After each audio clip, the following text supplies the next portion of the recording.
Hi, my name is Jabin.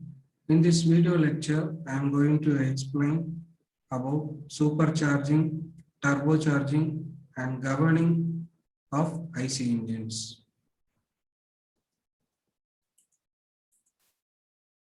Supercharging of IC engines. It is a process of increasing the mass, or in other words, density of the fuel air mixture or air induced into the engine cylinder. This is usually done with the help of compressor or blower known as supercharger. It has been experimentally found that the supercharging increases the power developed by the engine. It is widely used in aircraft engines as the mass of air sucked in the engine cylinder decreases at very high altitudes. This happens because atmospheric pressure decreases with the increase in altitude.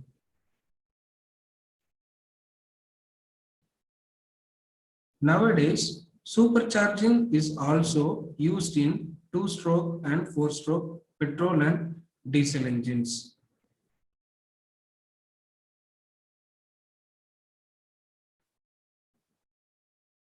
Objects of supercharging the engines. To reduce mass of the engine per brake power as required in aircraft engines. To maintain power of aircraft engines at high altitudes where less oxygen is available for combustion. To reduce space occupied by the engine as required in marine engines. To reduce the consumption of lubricating oil as required in all type of engines. To increase the power output of an engine when greater power is required as required in racing cars and other engines. Methods of supercharging. A supercharger is an air pump which receives air from the atmosphere surrounding the engine, compresses it to a higher pressure, and then feeds it into the inlet valve of the engine. There are two methods of supercharging. First one is reciprocating type and second one is rotary type. In reciprocating type, it has a piston which moves to and fro inside a cylinder. It is an old method and is not encouraged these days as it occupies a large space and has lubrication problem. Rotary type.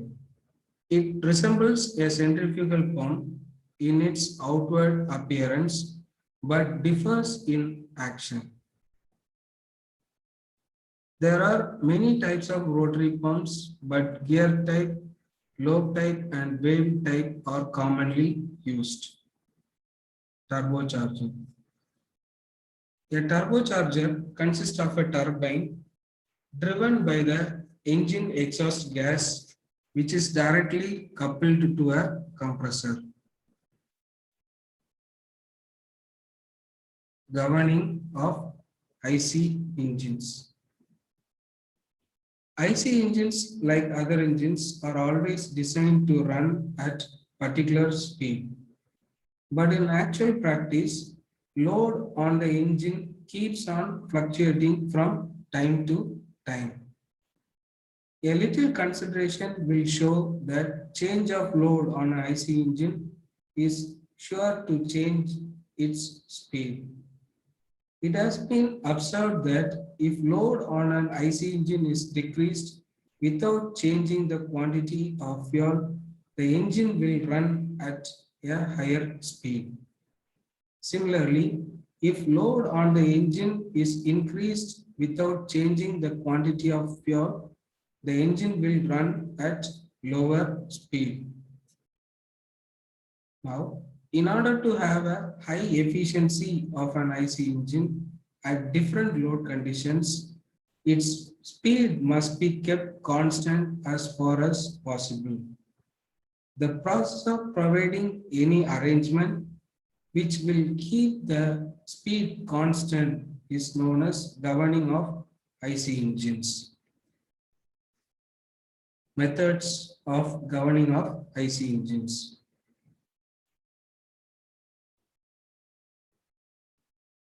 There are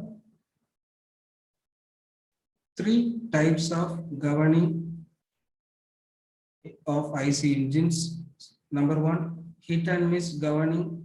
Number two, qualitative governing. Number three, quantitative governing. Hit and miss governing. This method of governing is widely used for IC engines of smaller capacity or gas engines. This method is most suitable for engines which are frequently subjected to reduced loads, and as a result of this, the engines tend to run at higher speeds. In this system of governing, whenever the engine starts running at higher speed due to decreased load, some explosions are omitted or missed. This is done with help of centrifugal governor, in which the inlet valve of fuel is closed and the explosions are omitted till the engine speed reaches its normal value. The only disadvantage of this method is that there is uneven turning moment due to missing of explosions. As a result of this, it requires a heavy flywheel. Qualitative governing. In this system of governing, a control valve is fitted in the fuel delivery pipe, which controls the quantity of fuel to be mixed in the charge. The movement of control valve is regulated by the centrifugal governor through rack and pinion arrangement. It may be noted that in this system, the amount of air used in each cycle remains the same. But with the change in the quantity of fuel, the quality of charge changes. Whenever the engine starts running at high speed, the quantity of fuel is reduced till the engine speed reaches its normal value. Similarly, whenever the engine starts running at lower speed, the quantity of fuel is increased.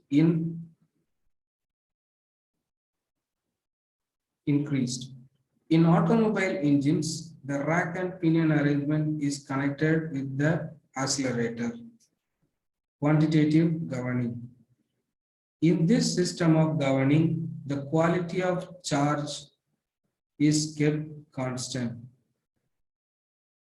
but quantity of mixture supplied to the engine cylinder is varied by means of a throttle valve, which is regulated by the centrifugal governor through rack and pinion arrangement. Whenever the engine starts running at high speed, the quantity of charge is reduced till the engine speed reaches its normal value. Similarly, whenever the engine starts running at lower speed, the quantity of charge is increased. This method is used for governing large engines. Carburetor. The carburetor is a device for atomizing and vaporizing the fuel and mixing it with the air in the varying proportions to suit the changing operation conditions of the engine. The process of breaking up and mixing the fuel with the air is called carburation.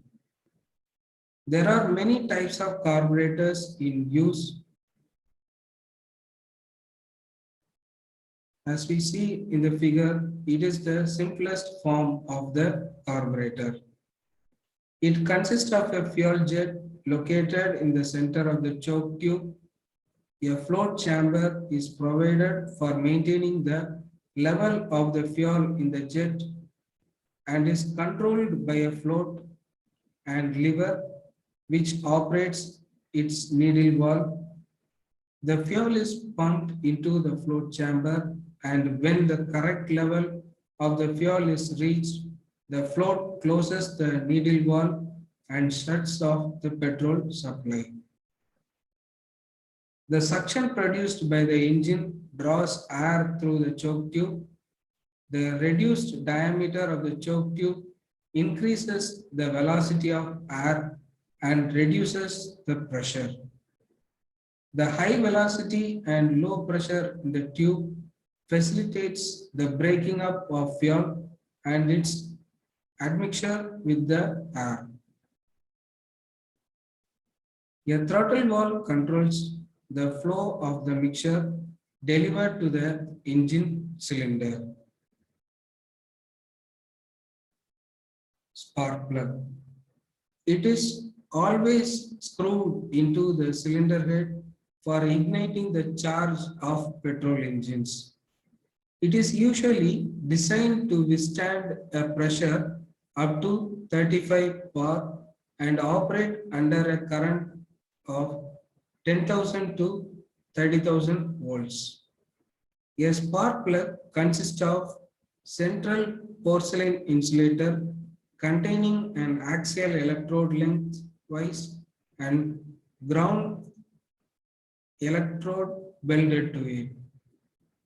The central electrode has an external contact at the top, which is connected to the terminal and communicates with the distributor. A metal tongue is welded to the ground electrode, which bends over to lie across the end of the central electrode. There is a small gap known as spark gap between the end of the central electrode and the metal tongue. The high tension electric spark jumps over the gap to ignite the charge in the engine cylinder. The electrode material should be such which can withstand corrosiveness, high temperature, having good thermal conductivity. The electrodes are generally made from the alloys of platinum, nickel, chromium, barium, etc. Fuel pump. The main object of a fuel pump in a diesel engine is to deliver a fuel to the injector, which sprays the finely divided particles of the fuel suitable for rapid combustion. Here, the fuel pump consists of a plunger which moves up and down in the barrel by the cam and spring arrangement provided for pushing and lowering the plunger.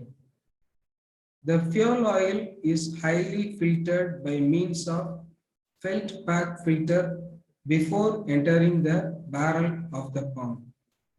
The upper end of the plunger is cut away in a helix-shaped piece, forming a groove between the plunger and barrel, which is the most important one. Therefore, the amount of fuel delivered and injected into the cylinder depends upon the rotary position of the plunger in the barrel.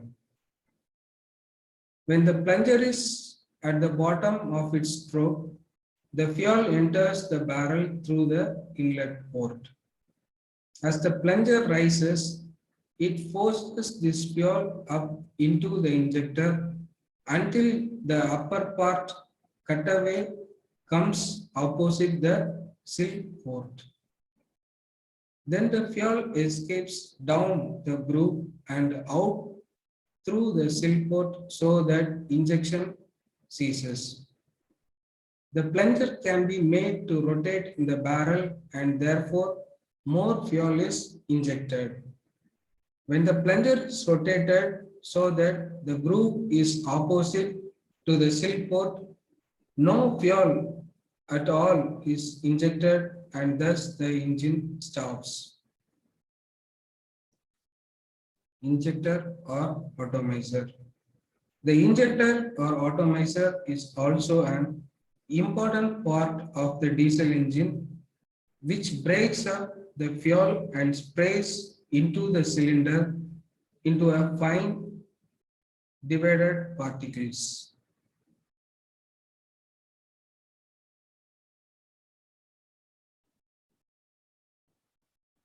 In this figure, a type of an injector in which fuel is delivered from the pump along the horizontal pipe connected at A. The vertical spindle of the injector is spring loaded at the top, which holds the spindle down with a pressure of 140 bar, so that fuel pressure must reach this wall before the nozzle will lift to allow fuel to be injected into the engine cylinder. The fuel which leaks past the vertical spindle is taken off by means of an outlet pipe fitted at B above the fuel inlet pipe.